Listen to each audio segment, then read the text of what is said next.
Assalamualaikum warahmatullahi wabarakatuh. Perkenalkan, nama saya Marsyanda, stamp K501200078, Prodi Statistika, Fakultas Matematika dan Ilmu Pengetahuan Alam, kelas A dan kelompok 1. Pada kesempatan ini, saya akan menjelaskan modul 3 mengenai pengamatan tumbuhan. Pertama-tama, saya akan menjelaskan bagian utama tumbuhan beserta fungsinya. Yang pertama yaitu akar.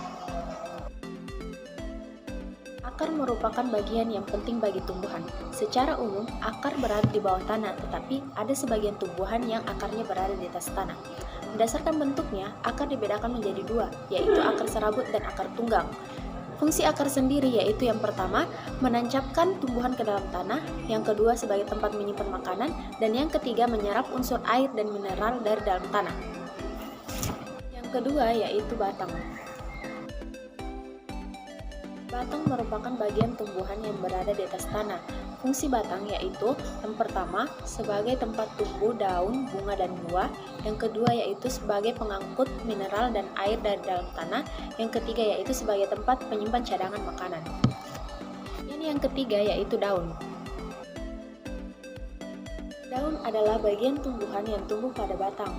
Daun secara umum berwarna hijau. Adapun fungsi daun yaitu untuk melakukan pernafasan, yang kedua sebagai tempat pembuatan makanan, dan yang ketiga yaitu tempat terjadinya penguapan.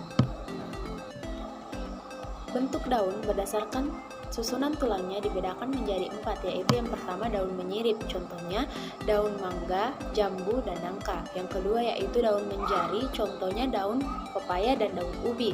Yang ketiga yaitu daun sejajar, contohnya padi dan jagung. Yang keempat yaitu daun melengkung, contohnya daun genjer. Kemudian yang keempat yaitu bunga.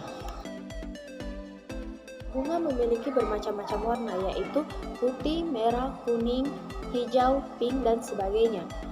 Fungsi dari bunga yaitu sebagai alat berkembang biak. Bunga dibedakan menjadi dua jenis, yaitu yang pertama bunga tidak sempurna. Bunga ini hanya memiliki benang sari atau putik saja. Yang kedua yaitu bunga sempurna. Bunga ini memiliki putik dan benang sari. Bunga sempurna terdiri atas tangkai bunga, kelopak bunga, mahkota bunga, benang sari, dan putik. Yang terakhir yaitu buah. Buah merupakan hasil penyerbukan dan pembuahan antara benang sari dan putik.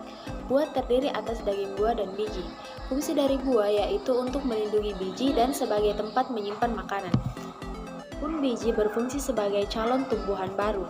Buah berdasarkan jenis bijinya dibedakan menjadi dua. Yang pertama yaitu biji berkeping satu atau monokotil. Ciri tumbuhan monokotil yang paling khas yaitu bijinya tunggal karena hanya memiliki satu daun lembaga, berakar serabut, daun berseling, tulang daun sejajar, dan berbentuk pita. Kedua yaitu biji berkeping dua atau dikotil. Ciri tumbuhan dikotil adalah bijinya berkeping dua, batang bercabang, akar tunggang, daun menyirip atau menjari. Adapun contoh dari tumbuhan monokotil yaitu padi, tebu, jagung, bambu, dan pisang. Contoh tumbuhan dikotil yaitu singkong, karet, tumbuhan kapas, mangga, dan jambu. Selanjutnya, saya akan menjelaskan perbedaan berkas pengangkut pada tumbuhan monokotil dan dikotil. Perbedaan yang pertama yaitu kolateral tertutup pada monokotil dan kolateral terbuka pada dikotil.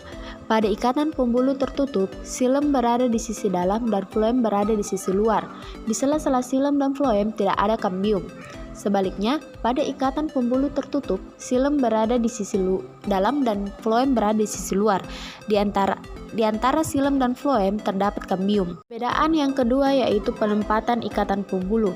Pada tanaman dikotil, penempatannya bersifat teratur, membentuk lingkaran di dalam batang tanaman. Sedangkan pada monokotil, penempatannya bersifat acak, tersebar di batang tanaman. Perbedaan yang ketiga yaitu ukuran ikatan pembuluh. Pada dikotil, ikatan pembuluh memiliki ukuran yang beraturan. Sebaliknya pada tumbuhan monokotil, ikatan pembuluh memiliki ukuran yang bervariasi dan tidak beraturan.